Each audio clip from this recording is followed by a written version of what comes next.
자, 오늘은 여러분들이 했던 개인 과제하고 팀 과제 발표 내용들을 갖다가 먼저 다루도록 하고, 그다음에 이제 오늘이 define 단계 첫 번째 단계여서 이 define 단계에 대한 전체적인 설명을 하고, 그다음에 이런 그 다음 수업을 준비하는 그런 세션을 가지려고 그러고요. 중간에 브레이크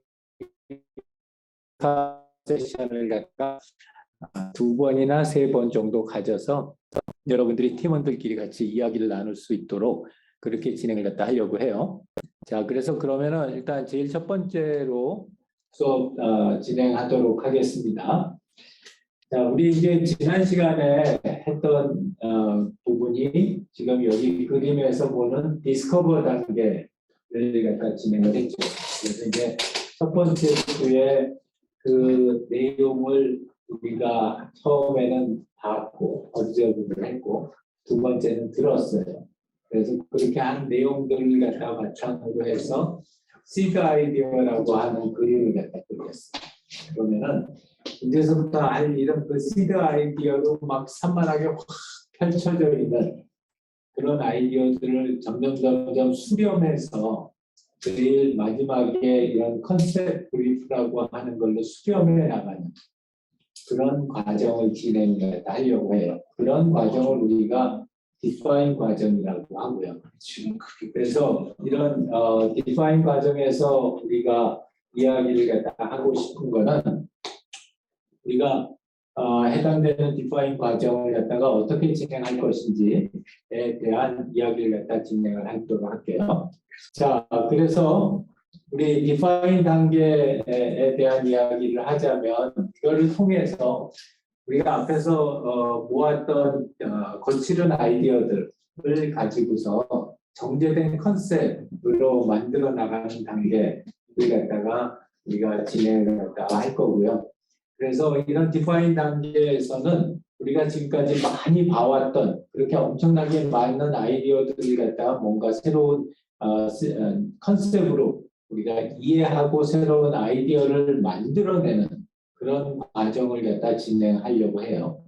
그래서 오늘은 총 3번에 걸치는 작업, 3단계에 걸치는 작업을 갖다 진행하려고 하고, 그 3단계의 작업에서 1단계는 클러스터링 작업을 하고 우리가 설명을 한 다음에 여러분들이 이미 디스커버 단계에서 수집한 시드 아이디어를 가지고 클러스터링 작업을 실제로 간단하게 실습해보는 그런 시간을 가질 거고, 두 번째 단계에서는 매핑을 진행을 할 거예요. 그래서 역시 마찬가지로 매핑에 대한 강의를 하고, 그 다음에 여러분들이 클러스터링 된 데이터를 가지고 매핑하는 걸 실제로 한번 트라이를 해보고, 그 다음에 이제 세 번째 단계는 퍼스널을 작성하는 것까지 해서 오늘 수업을 진행을 갖다 하려고 해요.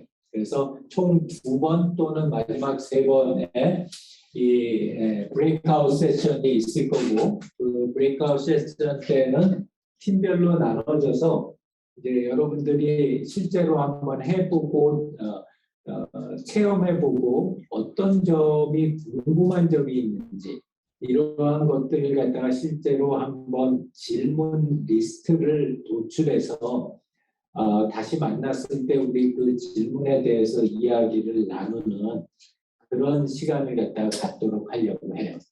그래서 이 현재 우리가 디파인 단계 전반 부분, 요게 이제 오늘 수업하는 게 전반 부분인데, 이 전반 부분의 생각은 뭐냐면 이제 우리가 앞에 디스커버에서는 가능한 있는 거를 그대로 우리가 기록하는 거를 목표로 하고 있다면은 이 두 번째 부분에서는 실제로 있는 부분을 갖다가 여러분들의 해석을 거기에다 덧붙인 여러분들 팀의 해석을 덧붙여서 이제는 그냥 객관적인 데이터가 아니라 그 수집된 객관적인 데이터를 이해하려고 하는 그런 작업을 진행하는 게 이 디스커버 단계의 첫 번째, 디파인 단계의 첫 번째 전반부다.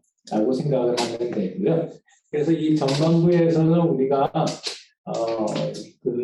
이미 수집된 데이터, 디스커버 단계에서 이미 수집된 데이터를 가지고 여러 가지 해당되는 사항에 대한 여러분들의 해석을 넣는 그런 작업을 갖다가 진행을 할 거예요. 그런 작업을 갖다가 진행을 할 텐데 아마 여러분들이 이해하겠지만 이제 이렇게 진행을 하다 보면 우리가 시드 아이디어가 너무 적었다. 아마 거의 대부분의 팀에서 그런 생각들을 많이 하게 될 거라고 들어요. 그러면은 다시 돌아가서 시드 아이디어를 보충하는 작업을 갖다 수행하는 것을 적극적으로 추천해요. 그리고 또 그런 시드 아이디어를 갖다가 모을 때에는 꼭 우리 지난 시간에 발표한 팀도 이야기했지만 꼭 원온원 인터뷰나 컨텍스추얼 인터뷰 그것만 해서 시드 아이디어를 더 모으세요. 그러지 않아도 돼요. 여러분들이 접할 수 있는 모든 형태의 데이터들, 브이로그도 좋고 또 TV 방송이나 개인 방송에 나오는 영상 자료도 좋아요. 그러니까 자료의 종류에 너무 연연해하지 말고 실제로 여러분들이 모을 수 있는 많은 데이터를 시드를 만들어낼 수 있는 다양한 자료를 수집하는 작업을 우선 먼저 진행을 한다라고 하는 걸 추천을 하고 싶고 그래서 오늘 우리가 수업 시간에 하는 거는 실습을 해보는 거예요. 왜냐하면 이렇게 내가 강의를 한다고 해도 실제 여러분들이 실제로 해보면 거기에서 이건 잘 안 되는데 이거는 정말 이렇게 하는 건 네가 궁금한데 하는 이런 생각들이 많이 들 수 있기 때문에 우리는 이번에는 실습을 한번 해보는 거다. 그리고 추가적인 데이터를 컬렉션한 다음에 좀 더 진지하게 이 두 번째 단계를 갖다가 한번 수행해보는 게 우리가 이제 다음 주까지 팀에서 할 작업이에요. 그래서 팀 과제도 똑같이 클러스터링, 매핑, 그 다음에 퍼소나 이 세 가지가 나와요.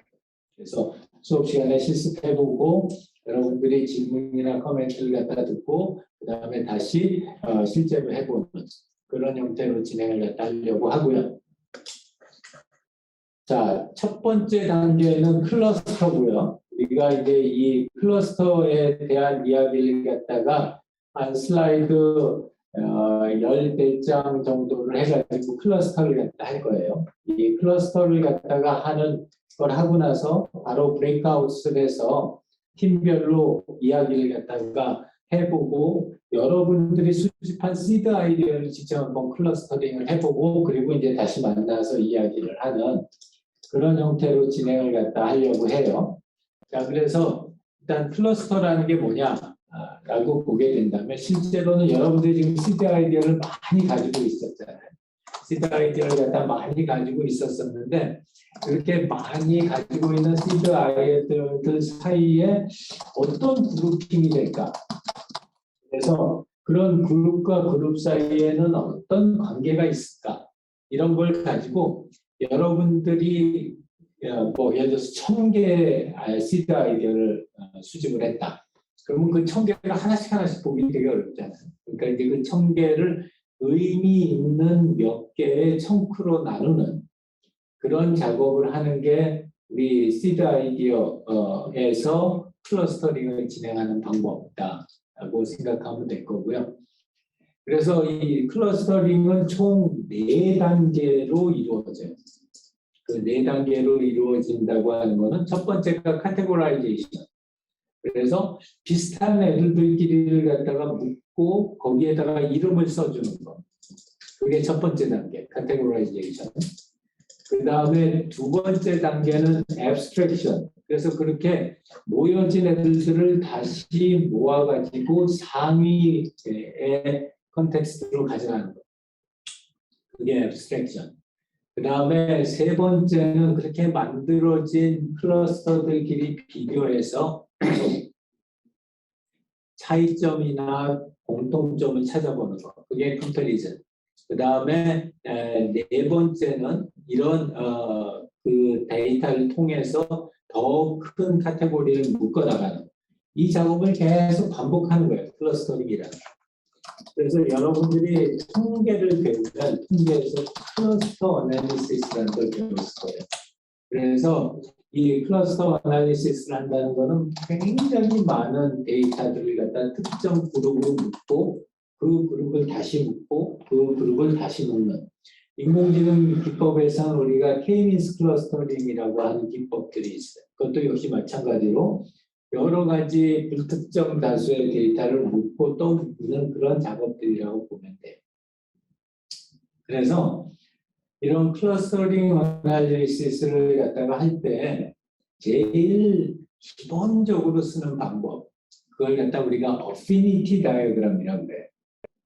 그래서 이 어피니티 다이어그램이라는 거는 기본적으로 유사성 있는 것들끼리 묶는다 이런 의미예요.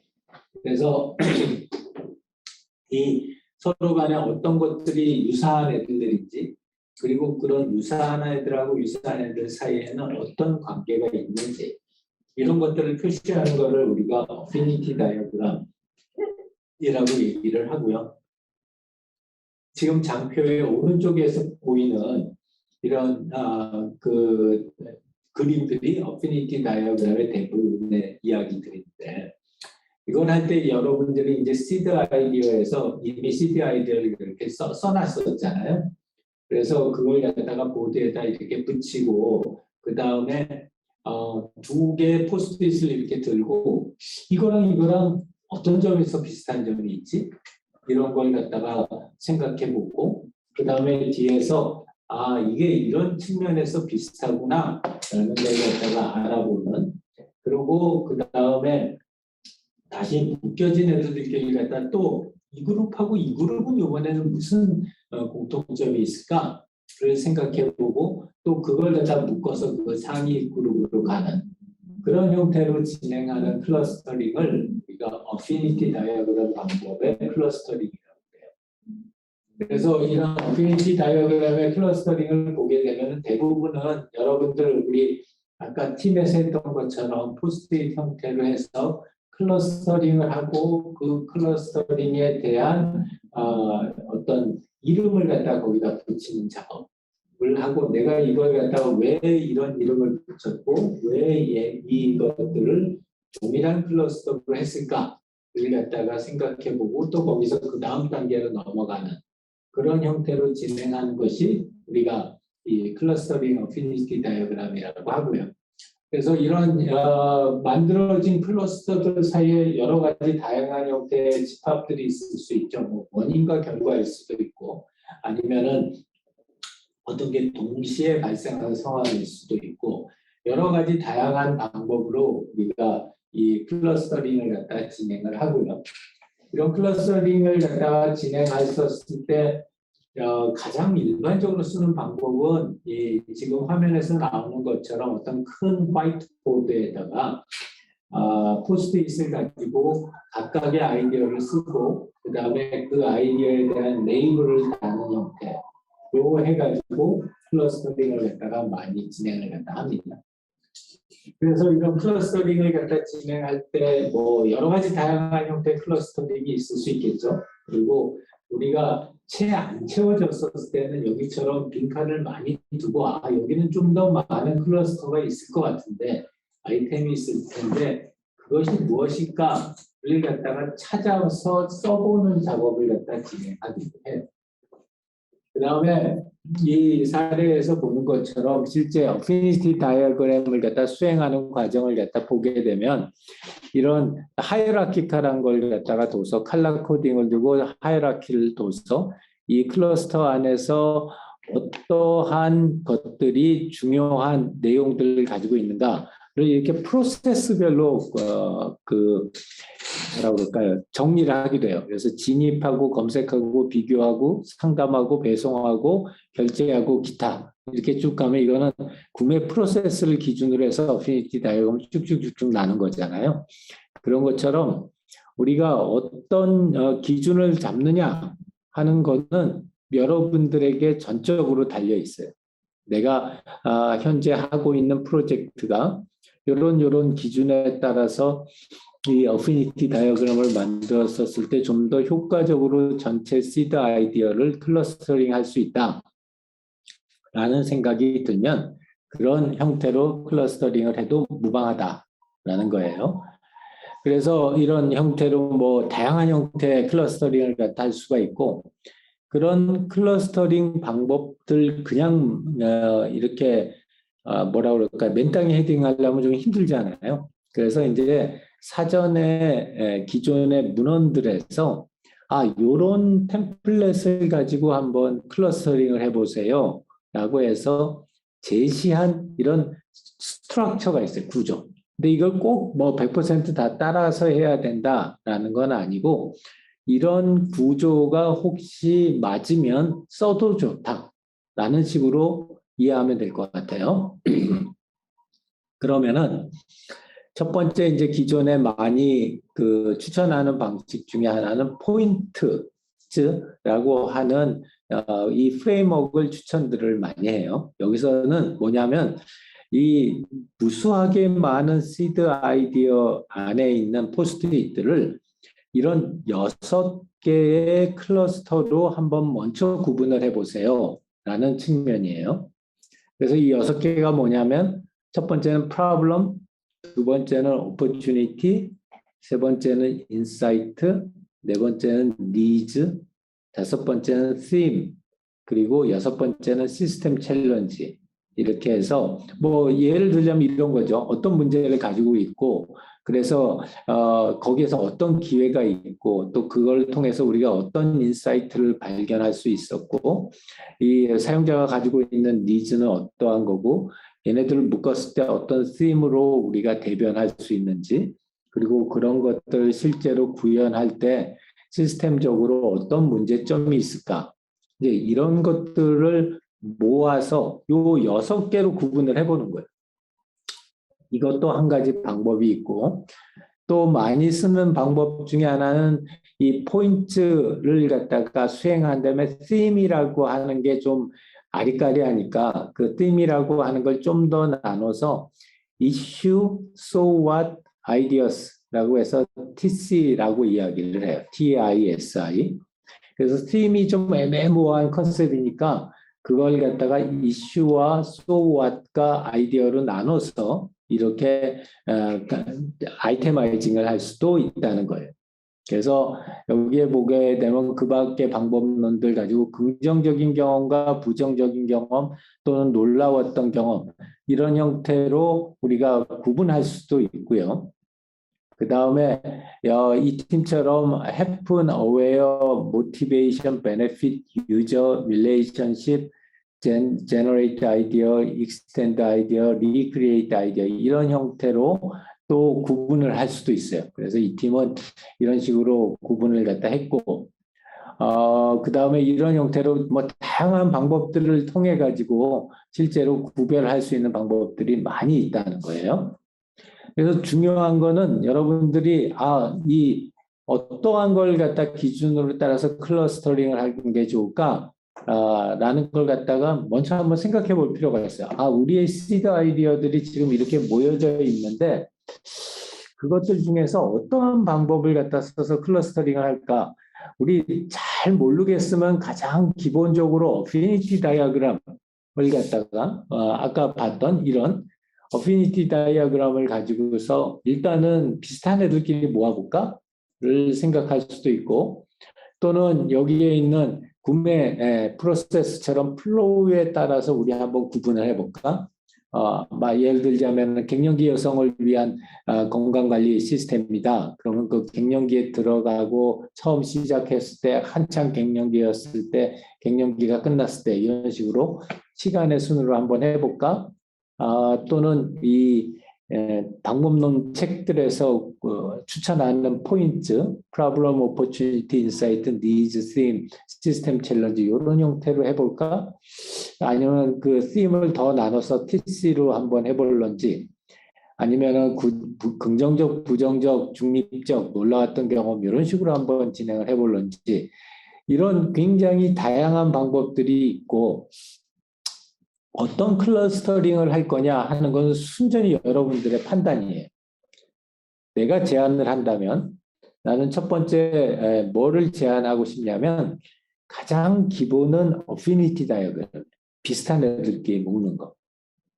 그래서 일단 어피니티 다이어그램을 한번 묶어본 다음에 그 다음에 그 묶어진 어피니티 다이어그램에 있는 클러스터들 간의 관계를 보고 얘네들을 갖다가 어떤 형태의 관계로 우리가 재배열할 수 있을까? 한번 그런 생각의 순서를 가져보는 것이 내가 추천하는 방식이에요. 그 다음에 그 두 번째 단계로 어떤 형태로 묶을 수 있을까 하는 거는 여러분들의 주제에 따라서 100%막 달라질 거예요. 그래서 기본적으로는 어피니티 다이어그램을 먼저 해보고 그 다음에 여러분들의 주제에 따라서 그 클러스터를 갖다가 배열해보는 그런 형태를 갖다 한번 해보면 좋겠다 하는 생각을 추천을 합니다. 자, 지금부터 우리가 한 15분 정도 시간을 줄 테니까 이걸 완벽하게 여러분들이 결과를 가져오려고 그러지 말고 여러분들이 뭐를 갖다 가져왔으면 좋겠냐면 질문 리스트를 가져왔으면 좋겠어요. 우리 시드 아이디어 모은 거 가지고 실제로 해봤더니 이게 안 됩니다. 이거 이렇게 하는 게 좋을까요? 저렇게 하는 게 좋을까요? 그래서 여러분들이 실제로 이제 프로젝트를 진행할 때 가급적이면 효율적으로 진행하기 위해서 테스트로 한번 해보고 나서 효율적으로 진행하는데 까리한 거거나 의견이 갈리거나 잘 모르겠는 거 그런 질문 리스트를 가져와서 그 질문 리스트를 가지고 같이 이야기를 나눠보면 좋겠다라고 생각을 합니다. 이해됐을까요? 오케이, 좋습니다. 자, 그 다음에는 이제 우리가 현재는 이거를 어피니티 다이어그램을 통해서 바텀업에서 올라오는 그런 클러스터링을 했어요. 근데 이제 실제로 우리가 서비스 디자인할 때는 꼭 필요한 요소들이 있어요. 그래서 그런 필요한 요소들을 지금서부터 이제 탑다운으로 내려와서 그 필요한 요소들에 따라서 이걸 한번 이렇게 구분해 볼 필요가 있다라는 거예요. 그래서 그거를 우리가 매핑이라고 해요. 그러니까 매핑이라고 하는 건 선언적으로 어떤 구조가 있어서 그 구조에 매핑을 해서 여러분들이 수집한 그런 수없이 많은 시드 아이디어들을 분류하는 작업. 그게 이 두 번째 단계인 매핑이에요. 그래서 아까 첫 번째 단계 클러스터링은 바텀업이고 두 번째 단계 매핑은 이제 탑다운으로 내려와서 진행을 갖다 하는 건데 자, 그 중에서 제일 첫 번째 이야기할 수 있는 게 스테이크홀더스 맵이에요. 스테이크홀더스 맵은 여러분들이 지금 만들려고 하는 그 서비스에 의해서 영향을 받거나 영향을 주는 모든 사람들, 그 사람들을 다 포함해서 스테이크홀더스 맵을 갖다가 만드는 작업을 하는 거죠. 그러니까 이거는 결국은 사용자와 관련된 사람, 서비스 제공자와 관련된 사람, 이렇게뿐만이 아니라 관련된 이 서비스 생태계와 관련된 굉장히 다양한 사람들, 그런 사람들을 파악하는 목적으로 사용이 돼요. 그리고 이거는 이제 다음 단계인 우리 퍼소널을 작성하는 데에도 기초 자료로 쓰여요. 그래서 첫 번째는 이런 스테이크홀더스 맵을 갖다가 진행을 하는 거고, 예를 들어서 여기에 보이는 것처럼 이런 각각의 사용자를 제공자와 수혜자로 나눈다든지 또는 그 핵심이 되는 그런 사용자와 부수적인 사용자로 나눈다든지 이런 식으로 해서 이해 관계자들을 충분히 많이 찾고 지금 이 그림에서 보는 것처럼 이거는 릴리의 서재 같은 그런 서재예요. 그 서비스인데 그런 서재 서비스를 갖다 이렇게 보게 되면은 생각외로 엄청나게 많은 스테이크홀더들이 있어요. 그래서 이 스테이크홀더스의 맵을 갖다가 그리는 하나의 목적을 명확하게 하자. 그러면 가능한 한 많은 다양한 스테이크홀더스를 분류하는 거. 그게 첫 번째 중요한 목적이에요. 그 다음에 이제 그 발굴된 스테이크홀더스를 우리가 원하는 기준에 따라서 구분할 수 있어요. 그래서 그 카테고라이제이션 할 수가 있는데, 서비스 디자인을 하면서 가장 빈번하게 느끼는 것 중에 하나는 우리가 처음에 생각한 것보다 서비스 이해관계자들이 굉장히 많다. 추론을 해서 들어가게 되면 더 많은 관계자들이 나올 수 있는 거예요. 이게 서비스 스테이크홀더스 맵. 두 번째 몹은 우리가 결국 서비스를 제공한다는 거는 어떤 사람들이 그거의 동기를 가지고 지속적으로 사용할 수 있게 해줘야 되는데, 이제 그렇게 하기 위해서는 어떠한 동기들을 가지고 있고 또 그 동기들에 따라서 어떤 사용하려고 하는 동기가 있고 사용 안 하려고 하는 네거티브한 동기들이 있어요. 그래서 그거를 이 스테이크홀더스의 분류에 따라서 어떤 인센티브와 디스인센티브가 있는지를 매핑하는 것. 그게 인센티브 맵이라고 하는 두 번째 매핑이고요. 그 다음에는 타임라인 매핑이 있어요. 타임라인 매핑은 절대적인 시간이 이렇게 쭉 흘러가는 거에 따라서 실제로 이 어떠한 이슈들이 불거지고 어떠한 사람들이 관여하고 어떠한 일들이 일어났는지 이러한 것들을 표시해주는, 그래서 타임라인 매핑이라고 하는 작업이 있고, 그 다음에는 사용자 여정 지도, 유저 저니 맵이라는 게 있어요. 이게 아마 제일 많이들 사용하고 있는 매핑 중에 하나고, 이거는 타임라인 매핑에다가 그 특정 이해 당사자, 사용자가 되겠죠. 그 사용자의 행동의 단계, 그리고 각 단계마다의 사용자의 이모션, 그리고 그때에서의 각 단계별로 사용자들의 페인 포인트, 이런 것들을 도출해서 그려놓는 거, 그게 사용자 여정 지도라는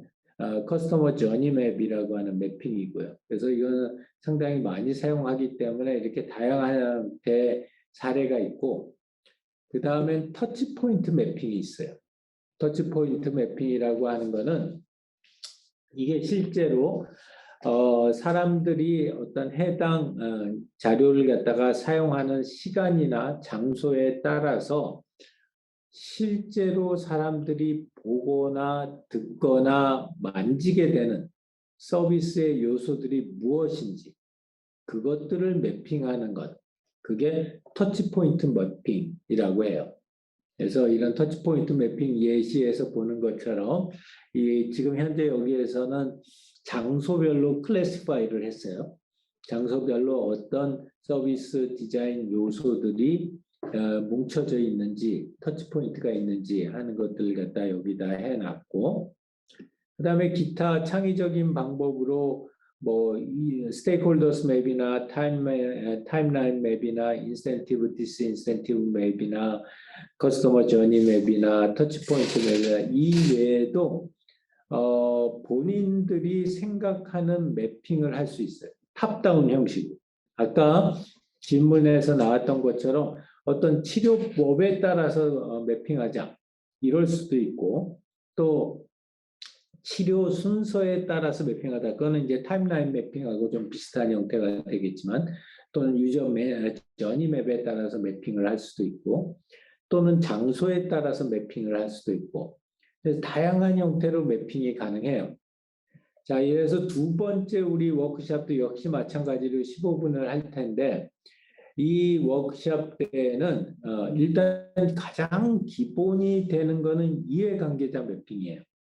그러면 여러분들의 이해관계자 지도를 한번 그려보고 어떤 질문들이 있는지, 그리고 기타 다른 매핑 방법들 중에서 여러분들에게 필요할 거라고 생각하는, 중요할 거라고 생각하는 매핑을 찾아서 그 매핑이 왜 어떻게 중요한 하고 그거를 진행하는 점에서 어떤 질문이 있는지를 갖다가 한번 생각해보는 그런 워크숍을 갖다가 지금부터 15분 동안 가지려고 해요. 자, 그래서 현재 4시 20분이에요. 그래서 4시 35분 동안 우리가 매핑을 할 텐데 15분간 4시 35분까지 기본은 스테이크홀더스 맵이다. 스테이크홀더스 맵은 이런 형태로 나오게 된다. 자, 이런 스테이크홀더스 맵을 갖다 실제로 한번 해보고서 어떤 질문이 있는지 질문 리스트하고 그 다음에 그 외에 인센티브, 디스인센티브, 타임라인, 커스터머 저니 맵, 터치포인트 매핑처럼 여러 가지 다양한 매핑 방법들이 있는데 여러분 진행하고 있는 서비스 프로젝트에서는 어떤 매핑이 중요할까? 그리고 그걸 우리가 실제로 아주 간단하게라도 해보고 질문 리스트를 갖다가 생각해 보는 거. 그게 우리 지금서부터 15분간 하고 35분에 만날 때 다시 이야기해 볼 포인트입니다. 자, 지금부터 브레이크아웃하고 35분에 다시 한번 볼게요. 이것만 한 장 얘기할게요. 퍼소나의 가장 핵심적인 목표는 우리가 퍼소나를 만들었을 때 이 서비스를 만드는 사람들이 모두 퍼소나에 내가 누구를 위해서 서비스를 만들고 있는가에 대한 생생한 아이디어를 갖고 하는 거예요. 마치 살아있는 것처럼.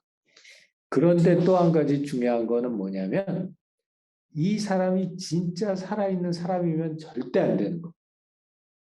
왜냐? 우리가 서비스 퍼스널을 만드는 거는 기껏해야 5명 미만, 10명 미만이 끼기예요. 아무리 많이 만들어도. 그리고 그 사람을 위해서 우리가 이제서부터 서비스를 만들 텐데 이게 진짜 살아있는 특정 한 사람이다. 그러면 우리 서비스는 그 한 사람만 쓸 수밖에 없어요. 그래서 우리가 그러면 이걸 어떻게 실제로 그런 생동감을 주고 우리가 전부 다 이해하는 걸로 하느냐? 가상의 인물을 만든다. 가상의 인물을 만드는데 그 가상의 인물은 우리가 만든 서비스를 가장 많이 사용할 무지무지하게 티피컬한 그런 사람을 가상으로 구체적으로 만들어내는 거예요. 그러니까 퍼소나는 있는 사람을 디스크라이브 하는 게 아니라 가상의 인물을 크리에이트하는 그걸 갖다 많은 사람들이 오해를 하는데 그래서 그렇기 때문에 이 퍼소나를 만드는 과정은 타겟 마켓을 찾는 거하고는 전혀 상관이 없어요. 마켓 세그멘트를 갖다 하는 거하고는 전혀 상관이 없고 그 다음에 이거를 가지고서 실제로 어떻게 이렇게 사용할 겁니다 라고 사용자에 대해서 디스크라이브 하는 것도 아니에요. 우리가 만드는 퍼소나는 스테이크홀더스 맵에 나와 있는 핵심 이해관계자들의 아주 전형적이고 생생한 디스크립션을 줘서 이제 이 다음 단계의 서비스를 갖다가 진행할 때, 서비스 디자인을 진행을 할 때, 우리 팀 멤버들이 다 너무나 머릿속에 선명하게 그려지는 우리 그 사용자 또는 그 의료진을 대상으로 프로젝트를 진행해서 여러분들이 공동의 목표를 가지고 진행할 수 있도록 만들어주는 커뮤니케이션 기능이 무엇보다도 중요한 거예요. 퍼스널. 그렇기 때문에 이제 앞에서 얘기했던 이 저걸 갖다 보고 우리 그 스테이크홀더스 맵을 갖다 보고 그다음에 우리 수업 교재에 나와 있는 퍼스널을 어떻게 만드는지에 대한 디테일한 방법을 갖다 참조를 해서 우리 실제로 이제 다음 시간에 퍼스널을 한번 만들어 보는 거예요. 만들어서 가지고 오는 건데 이 실제 이야기를 갖다 할 때 많이 만들수록 물론 좋긴 하겠지만 무지하게 많이 만들수록 한 명의 퍼스널 만드는 데는 사실 굉장히 많은 시간과 노력이 들어가요. 제대로 만들려면. 그래서 우리가 샘플 케이스들을 갖다가 많이 제공해 주기는 했지만 너무 많은 퍼스널을 만들지 말고 딱 두 사람만 만들어 봤으면 좋겠어요. 주 사용자 한 명, 부사용자 한 명. 그래서 그렇게 딱 두 사람만 만들어서 이 사람들이 실제로 어떻게 우리 서비스를 갖다가 사용하는 사람이고 현재는 어떻게 사용하고 있을까? 본인이 가지고 있는 어떤 니즈나 페인 포인트가 어떠한 점들이 있을까? 그래서 좋은 퍼스널이라는 건 퍼스널을 만들고 나서 우리가 그걸 봤었을 때 그 보는 사람들의 마음속에 이 사람 하고 굉장히 선명한 그 사람에 대한 이미지를 갖다가 우리가 띄어 올릴 수 있을 때 그게 제일 잘 만든 퍼소나예요. 자, 혹시 퍼소나에 관련돼 가지고 궁금한 사항들이 있을까요?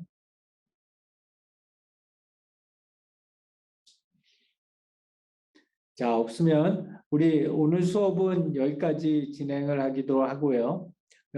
우리 오늘 이렇게 비디오 촬영 세팅을 바꾸느라고 여러분들한테 좀 혼란을 줘서 미안하고요. 다음 시간에는 이제 이번에 우리가 어떻게 찍어야 되는지 잘 파악을 했으니까 다음 시간에는 좀 더 좋은 퀄리티로 영상을 만들어서 공유하도록 할게요.